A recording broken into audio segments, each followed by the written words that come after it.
Bismillahirrahmanirrahim. Assalamualaikum warahmatullahi wabarakatuh.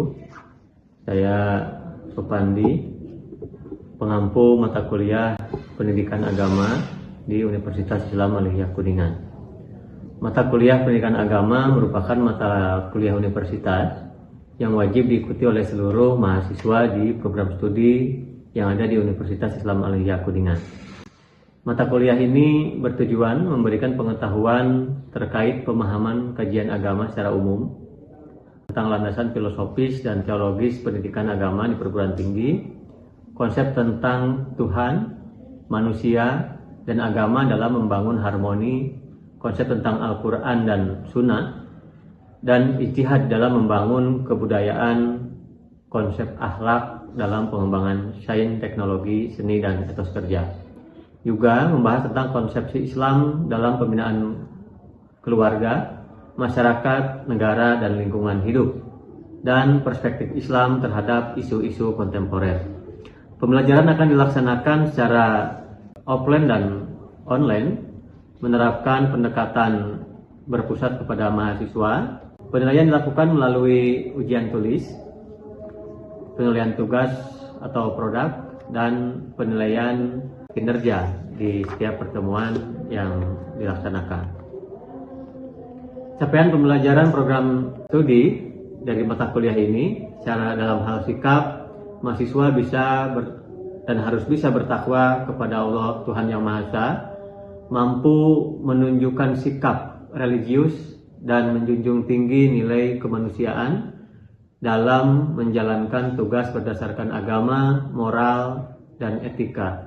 Kemudian bisa menghargai keanekaragaman budaya, pandangan, agama, dan kepercayaan, serta pendapat atau temuan orisinal orang lain.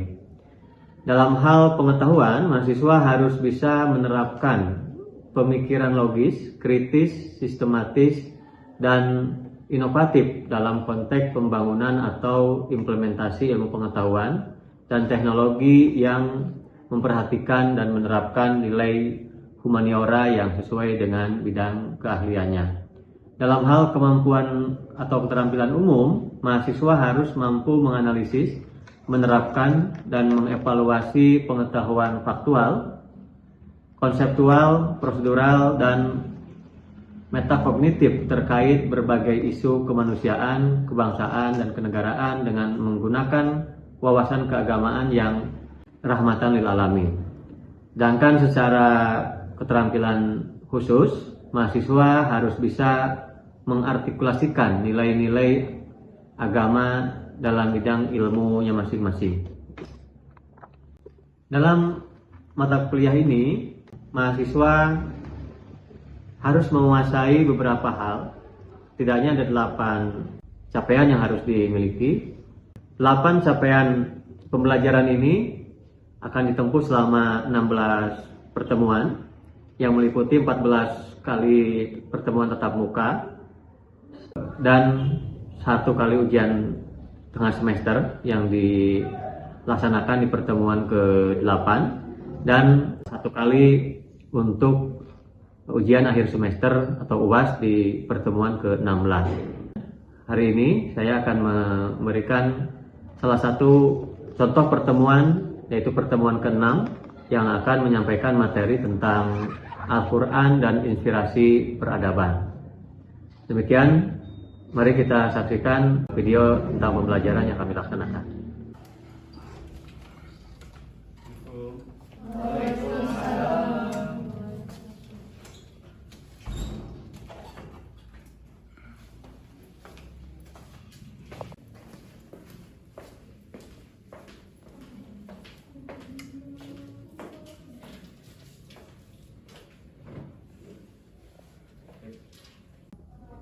Bismillahirrahmanirrahim.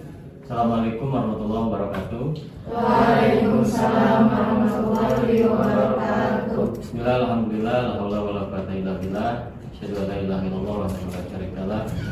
Wa asyhadu anna Muhammadan abduhu wa rasuluhu la nabiyya ba'dah. Amma ba'du. Yang saya hormati, yang saya banggakan, teman-teman mahasiswa, alhamdulillah pagi hari ini kita bisa melanjutkan aktivitas kita, yaitu pembelajaran untuk mata kuliah pendidikan agama. Sebelumnya mari kita bersyukur kepada Allah Subhanahu wa taala karena atas nikmat dan karunia-Nya kita bisa dalam kondisi sehat, kita bisa beraktivitas dan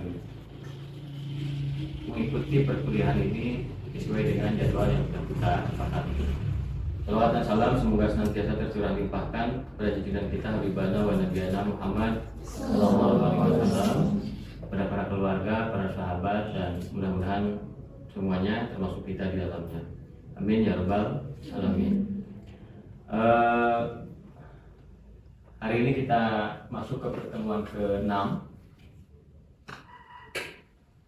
Tema yang akan kita bahas pada siang hari ini tentang Al-Quran, inspirasi peradaban. Ya. Minggu lalu kita sudah berdiskusi tentang peran agama dalam membangun peradaban. Ada yang masih ingat? Kira-kira apa? Santi? Memberikan landasan moral dan spiritual kita dalam kehidupan sehari-hari. Oke. Bintang, maksud peran agama dalam membangun peradaban kira-kira apa? Ya, membangun tadi sempat dibahas kan di dalam Al-Quran itu banyak ilmunya ya, seperti moral, etika, serta logika dan yang lainnya. Nah itu bisa berdampak bagi kehidupan kita sehari-hari untuk membangun peradaban yang baru. Oke. Saya sambil berdiri ya biar nggak ngantuk. Ya, minggu lalu kita sudah membahas tentang peran agama dalam peradaban. Hari ini kita akan masuk dalam agama itu kan ada Al-Quran salah satunya ya. Kalau agama mungkin kita bicara secara umum, tapi kalau Al-Quran nanti kita bicara secara khusus. Nah, peran agama kemarin kita sudah bahas. Dalam agama itu ada landasan moral dan spiritual. Kita diatur bagaimana melakukan sesuatu yang baik dan yang tidak baik, yang boleh dan yang tidak boleh. Ya, juga kita didorong individu itu harus bermanfaat untuk sosial. Sehingga dalam agama istilahnya adalah transformasi sosial. Kita yang soleh pribadi itu harus berdampak kepada kesolehan lingkungan. Yang ketiga, satu dengan yang lain antara kita harus punya hubungan yang baik sehingga terjalin persatuan atau hubungan antar manusia baik intra maupun antar agama yang harmonis. Yang keempat, karakter oleh agama juga dibangun. Perdamaian pada akhirnya sebuah tujuan yang harus kita wujudkan, dan agama juga memberi spirit kita untuk mengkontrol apa yang boleh dan yang tidak boleh. Sekarang kita fokus ke Al-Quran. Coba, ada yang bisa baca nggak? Please baca, please. A'udzu billahi minasyaitonir rajim. Bismillahirrahmanirrahim. Ya ayyuhan nasu qad ja'askum mau'idatun min rabbikum wa shifaa'un lima fis sudur. wa hudan wa rahmatul lil mu'minin. Shadaqallahul azim. Coba baca bareng-bareng. A'udzu billahi minasyaitonir rajim. Bismillahirrahmanirrahim. Ya ayyuhan nasu qad ja'atkum mau'idatun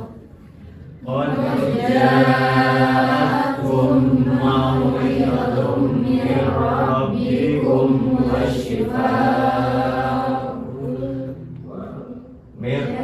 rabbikum wa shifaa'un lima fis sudur wa hudan wa rahmatul lil mu'minin.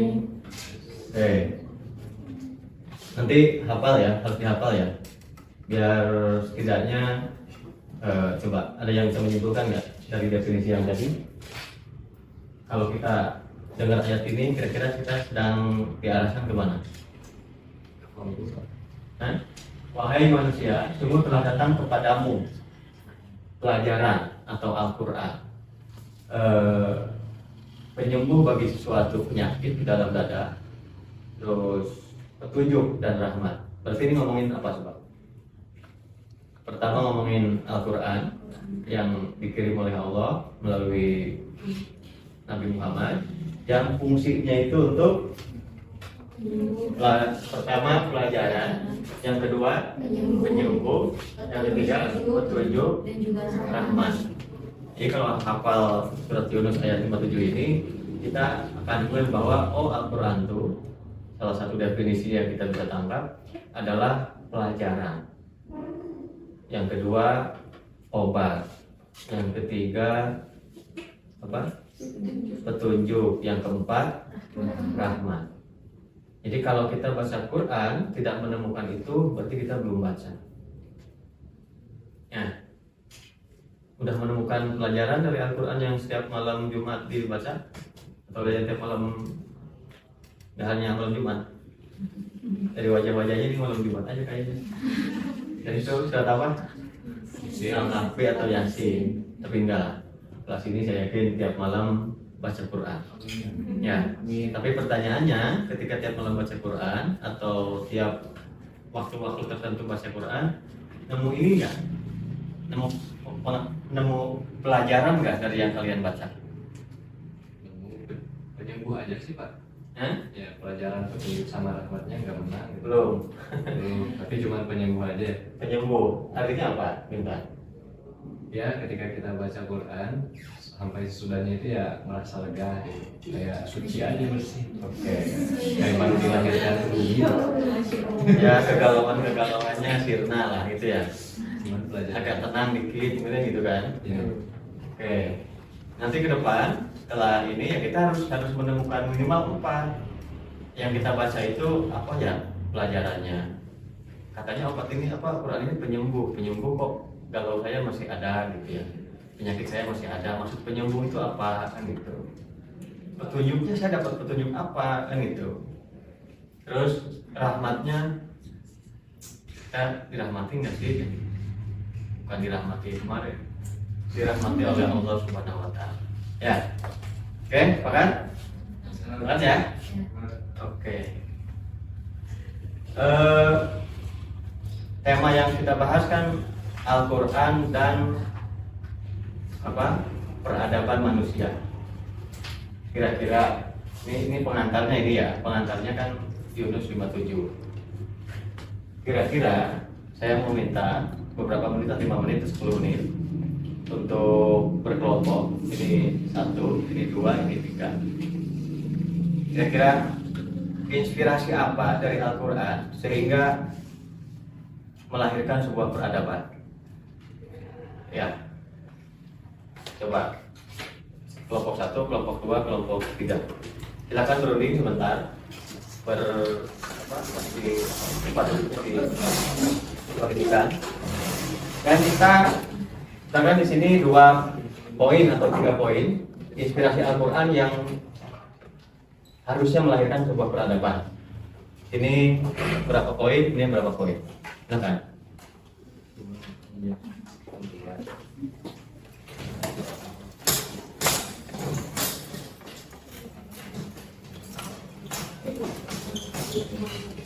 Boleh dibuka referensinya ya, baik buku maupun digital.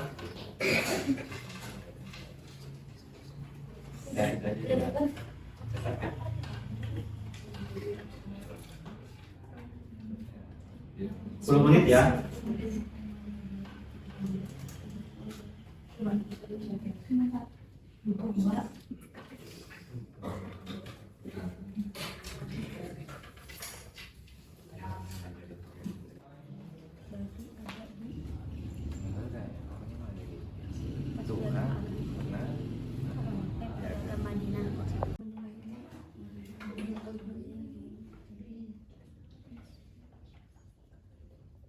kepada Al-Quran yang diturunkan kepada Al-Quran yang diturunkan kepada Muhammad, dan kita dan mereka yakin akan adanya akhirat. Jadi kita harus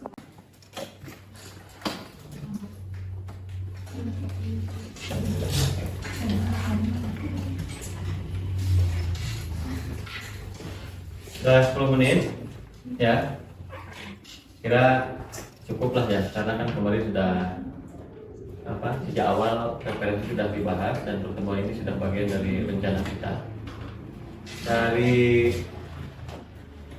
tema yang kita bahas tentang Al-Quran dan inspirasinya tentang peradaban, kira-kira apa sih yang ditemukan dari diskusi kelompok?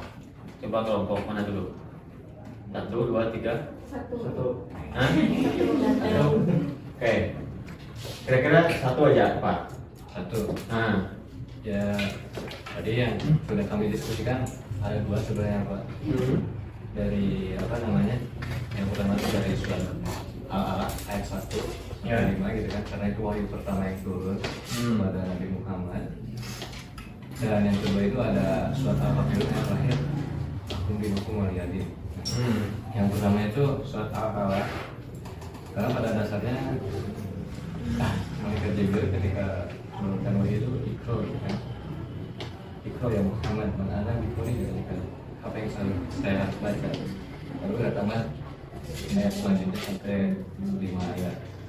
Nah, dari ayat pertama yang turun itu, ikro bercala itu memiliki arti gitu.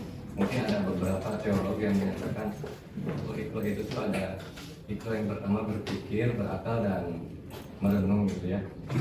Nah, ini menjadi landasan bagi manusia bahwasanya kita mesti memanfaatkan akal kita, karena ya akal itu kan ketika kita berpikir itu bagian kita daripada kita menjadi manusia. Terus juga ada yang kedua dari surat Al-Fatihah ayat terakhir itu, aku minum yakin untukmu agamamu dan untukku agamaku. Ini juga menjadi landasan juga ya, karena ketika Nabi Muhammad membuat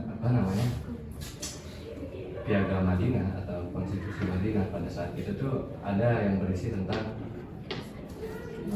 umat agama-agama Yahudi, Nasrani dan Kristen itu dijamin kebebasan beragamanya. Nah, dan sehingga itu menjadi satu kesatuan atau sebuah demokrasi yang bisa menyatukan bangsa-bangsanya sehingga tercipta peradaban di Madinah. Mungkin itu saja sih. oke, kelompok 1. Al-Quran sebagai inspirasi peradaban itu setidaknya ada dalam 2 surat. Ya, surat pertama Al-Alaq, yaitu Iqra kan? Ya. Yang kedua surat Al-Kafirun tentang hidup damai. Walaupun beda-beda agama, tapi Nabi mencontohkan bahwa ada sesuatu hal yang privat, ya, yang masing-masing, sehingga bagimu dan bagiku kan itu agama masing-masing. Tapi mungkin dalam hal tataran sosial, Nabi sudah memberikan contoh ketika di Madinah bagaimana hidup berdampingan dengan kelompok masyarakat yang berbeda latar belakang, suku dan agamanya. Oke, kelompok 2 temuannya apa? Apakah sama atau berbeda? Sama. Nemu apa kira-kira? Dari surat Al-Alaq ayat 1, yaitu yang berarti ayat 1 kan ikro ya, artinya baca gitu. Nah, itu cuman kalau poin dan informasi literasinya gitu. Dari bacalah, maka manusia itu bisa meneliti, belajar, sehingga manusia itu maju dengan belajar gitu, memajukan peradabannya dengan dimulai dengan kata baca gitu, membaca, belajar sehingga memajukan peradaban. Oke. Ada yang unik nggak dari perintah membaca surat Al-Alaq? Apa kira-kira? Atau hal yang biasa saja menurut siapa, Lisa ya? Menurut kamu perintah membaca pada masa itu gitu, Ya, unik nggak?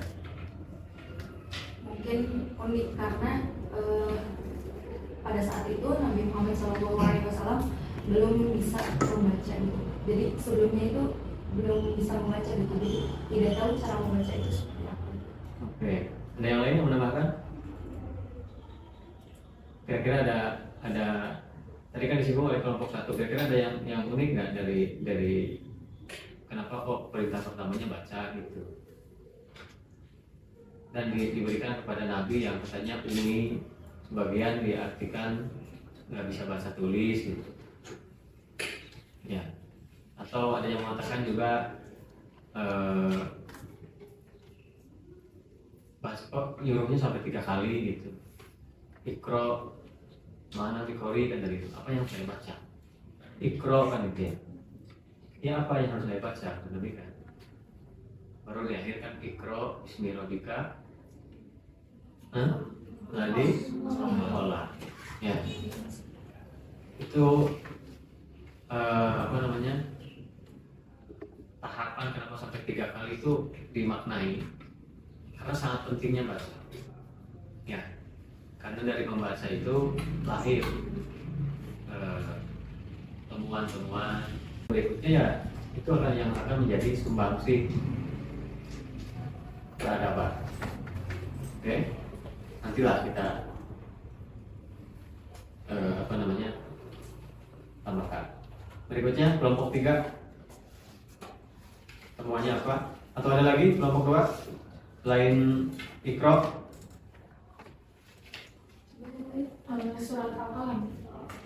Al-Qalam apa? Iya. Di surat itu menekankan pentingnya pena atau tulisan. Oke. Sebagai sarana untuk menambahkan ilmu. Maksudnya gimana? Maksudnya tuh surat ini tuh untuk meningkatkan literasi membaca tuh. Al-Qalam itu. Al-Qalam. Oke, berarti menginspirasi kita supaya menulis gitu. Iya, menulis dan membaca. Oke, emang ada hal apa? Kepentingan apa dalam menulis? Sehingga ini masuk ke kategori peradaban. Ilmu itu harus kita apa sih diikatkan gitu. Diikat. Ada quote yang kamu tahu atau patah yang kamu apa namanya? Yang kamu dengar nggak tentang tulisan? Apa?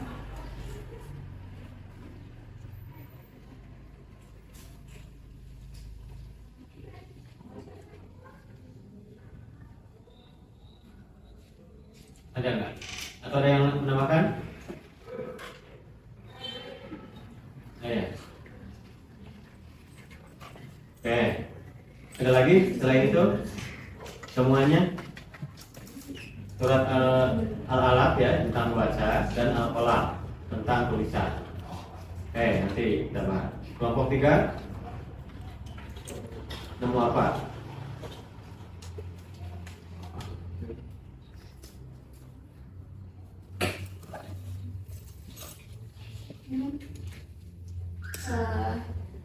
Tadi Diman akan menyampaikan hasil diskusinya. Ya kan, gimana? Kelompok yang telah didiskusikan semua ada dalam Al-Quran dan Sunnah, artinya dimaksudkan untuk pembentukan karakter. Oleh sebab itu tugas kita semua, baik sebagai orang tua maupun guru atau dosen, adalah bagaimana menentukan karakter yang timbul pada anak-anak siswa dan mahasiswa agar generasi ke depan menjadi generasi yang hebat dan bermanfaat. Oke. Berarti poinnya apa, Man? Poin Al-Quran sebagai inspirasi peradaban. Kalau seperti itu. Karakter. Oke. Ada lagi? Selain pembentukan karakter? Sosial. Sosial apa maksudnya? Karena dijelaskan juga di dalam surat Al-Baqarah ayat 83, artinya janganlah kamu menyembah selain Allah dan berbuat baiklah kepada kedua orang tua, kerabat, anak yatim, dan dan orang-orang miskin, dan bertutur katalah yang baik kepada manusia. Jadi selain sosial, kita kepada orang tua, lalu kepada di sekitar kita yang membutuhkan, kita juga harus berkata baik. Jadi mungkin menjaga hubungan sosial. Hubungan sosial ya antar sesama dan kepada orang-orang yang tidak. Ada lagi tambahan?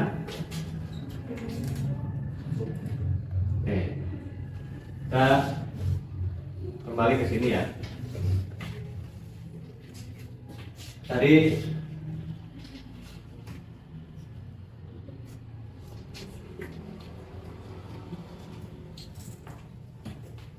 kita sudah paham bahwa dari Al-Quran itu kita dapat setidaknya 4 hal. Pertama, mauidhah, ya, pelajaran. Diartikan di tafsir Kementerian Agama itu pelajaran. Yang kedua, syifa. Syifa ini penyembuh atau obat. Yang ketiga, huda, ya, petunjuk. Yang keempat, rahmat. Ya, ini menjadi awal pintu masuk ketika kita mau ngomongin Al-Quran sebagai inspirasi peradaban. Saya kira menambahkan ya dari 1, 2, 3, 4 temuan kelompok reformasi teologis. Ya, dari syirik ke tauhid. Al-Quran itu mengajarkan manusia mengubah manusia dari syirik ke tauhid. Yang tadinya banyak Tuhan digeser menjadi Tuhannya satu. Ya, di Mekah yang tadinya menyembah banyak berhala digeser hanya satu Tuhan, yaitu Allah. Kenapa? Karena ketika menyembah banyak Tuhan itu berbahaya. Ya, kenapa bahaya? Kita mengkerdilkan kemuliaan manusia. Yang kedua, literasi, ya, Iqra yang tadi kita belajar untuk membaca, meneliti, mengamati, dan menganalisis sehingga menyimpulkan. Dari situ maka lahir produk-produk baru, ilmu pengetahuan baru yang membantu peradaban manusia. Ya, legislasi ini tentang hukum. Kita digeser paradigmanya yang barbar, yang liar, yang tidak berpedoman dengan Al-Quran. Kita diajak manusia itu untuk tertib, untuk patuh pada aturan dan menghindari apa yang dilarang. Maka tatanan sosial akan tertib dengan inspirasi dari Al-Quran dan akhlak, apa yang tadi disampaikan oleh kelompok 3 tentang karakter dan kemanusiaan. Ya, saya kira cukup ya. Itu yang bisa kita diskusikan hari ini. Dan seperti biasa, setelah ini nanti kita kumpulkan kira-kira apa sih yang saya dapatkan dari kelas ini. Ya, masing-masing kumpulkan dan itu akan jadi bahan untuk penilaian saya setiap pertemuan. Sebelum ditutup, saya absen dulu ya. Atau ada yang ditanyakan? Tidak ada? Oke, silakan ya. Itunya dibuat resumenya dan nanti dikumpulkan untuk absen. Kalau tidak ada, mari kita tutup dengan sama-sama membaca hamdalah. Assalamualaikum warahmatullahi wabarakatuh. Waalaikumsalam warahmatullahi wabarakatuh.